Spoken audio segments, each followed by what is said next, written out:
Assalamualaikum warahmatullahi wabarakatuh. Kali ini kita belajar tema 4 subtema 2 tentang gangguan kesehatan pada organ peredaran darah. Pembelajaran 2 kelas 5. Olahraga selalu berhubungan dengan kesehatan manusia.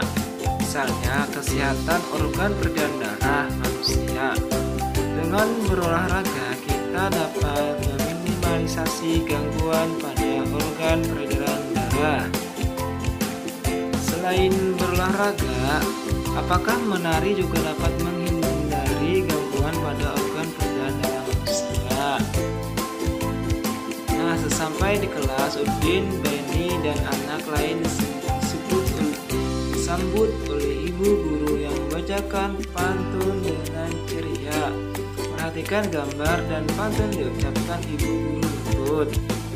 Pergi ke toko membeli gitar, pintar dipetik sungguh mengikat. Murid ibu semua pintar masuk kelas tanpa terlambat. Udin, Beni, dan semua anak kelas 5 bertepuk tangan. Pada senang dengan pantun yang diucapkan oleh ibu guru tersebut.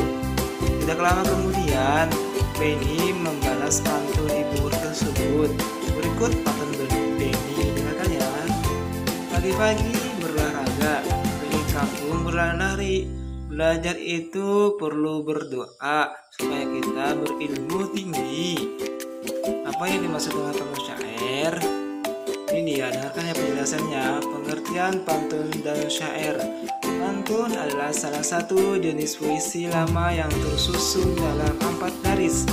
Dari 4 baris tersebut, 2 baris pertama merupakan sampiran dan 2 baris tersebut merupakan isi.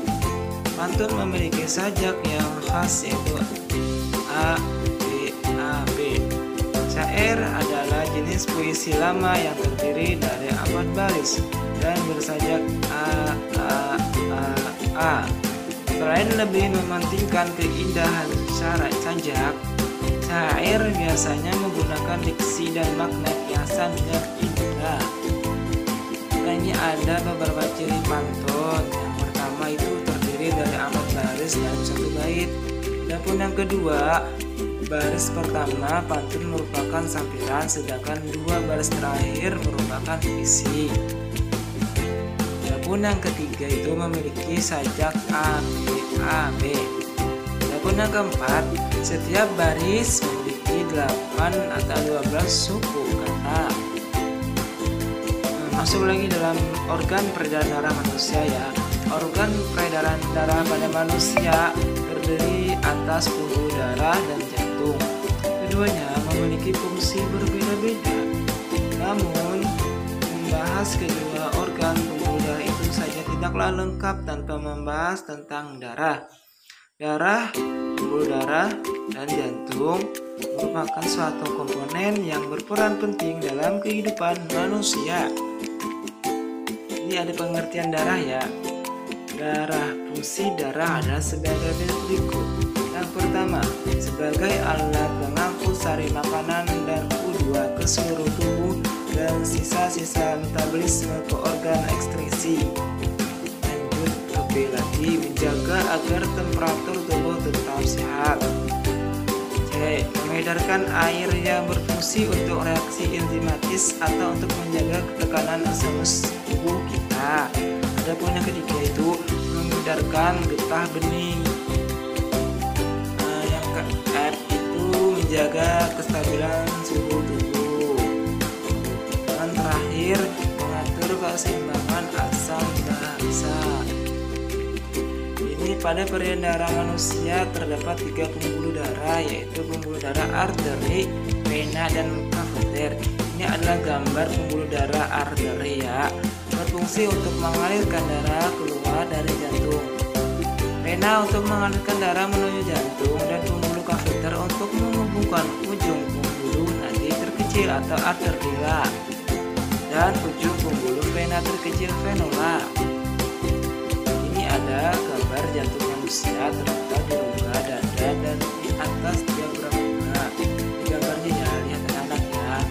Jantung terdiri atas beberapa beberapa bagian, yaitu perikardium, pembungkus jantung, miokardium atau otot jantung, dan endokardium, pembatas ruang jantung. Jantung manusia terbagi menjadi 4 ruang, yaitu serambi atau atrium dan 2 bilik ventrikel. Ventrikel bilik memiliki dinding yang lebih tebal dibanding atrium atau serambi. Setelah membaca-baca di atas, tentu kita tahu bahwa organ peredaran darah sangat dibutuhkan oleh tubuh. Oleh karena itu, organ peredaran darah jangan sampai terkena gangguan. Apa saja gangguan-gangguan pada organ peredaran darah? Nah, ini ada tugas yang di tengah-tengahnya, nanti kalian lihat. Tugasnya itu sebutkan ciri-ciri pantun dan bikinlah satu pantun jenaka. Nanti tugasnya dikirim Bapak dan simak dulu penjelasan Bapak sampai akhir. Nah, ini gangguan organ peredaran darah. Gangguan pada organ peredaran darah manusia dapat terjadi karena non-keturunan dan keturunan. Gangguan pada organ peredaran darah non-keturunan dapat disebabkan oleh pola hidup dan makanan yang tidak sehat.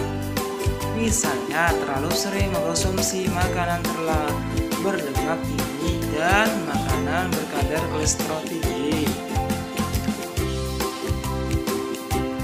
Nah, berikut ini ada beberapa contoh gangguan pada organ peredaran darah manusia non-keturunan. Anemia atau gangguan ini disebut rendahnya kadar hemoglobin dalam darah. Rendahnya kadar hemoglobin dapat disebabkan makanan yang dikonsumsi kurang mengandung zat besi. Ciri-ciri penderitanya adalah mudah lelah dan sering merasa pusing. Lanjut yang kedua, tekanan darah rendah, hipotensi. Gangguan ini disebabkan terjadinya penurunan tekanan darah. Tekanan darah tinggi, hipertensi. Gangguan ini disebabkan naiknya tekanan darah yang diantaranya diakibatkan oleh penyempitan pembuluh darah. Yang kedua lagi gangguan penyakit peredaran darah itu kanker darah atau leukemia. Gangguan ini disebabkan sel-sel darah putih yang memperbanyak diri tanpa terkendali dan mengakibatkan sel darah putih ini memakan sel darah merah. Lanjut lagi, gangguan peredaran darah tersebut yaitu jantung koroner. Suatu gangguan jantung disebabkan oleh penumpukan lemak darah atau kolesterol pada arteri koronaria. Kita lanjut lagi beberapa ini faktor gangguan peredaran darah karena faktor keturunan, di antara yang sebagai berikut. Ini ialah faktor keturunan. Hemofilia. Gangguan ini disebabkan adanya kelainan yang menyebabkan darah sulit membeku jika terjadi luka. Yang selanjutnya, thalassemia. Pada gangguan ini bentuk sel darah merahnya tidak beraturan. Hal ini menyebabkan daya ikat sel darah merah terdapat oksigen dan karbon dioksida menjadi berkurang. Nah, ini ada usaha-usaha pencegahan terhadap gangguan alat peredaran darah ialah dengan melakukan pola hidup sehat. Pola hidup sehat itu diantaranya sebagai berikut ya. Lihat gambarnya. Pertama itu makanan bergizi. Kita haruslah makan makanan yang bergizi. Contohnya makan makanan sayur-sayuran, buah-buahan, dan makanan lainnya yang mengandung gizi. Ini gambar kedua. Kita sering-seringlah berolahraga agar badan kita itu hidup sehat, peredaran darah lancar, semua otot-otot lancar, dan juga bisa menjaga hidup kita selalu sehat. Yang terakhir itu istirahatlah cukup. Waktu istirahat kita harus istirahat dengan cukup.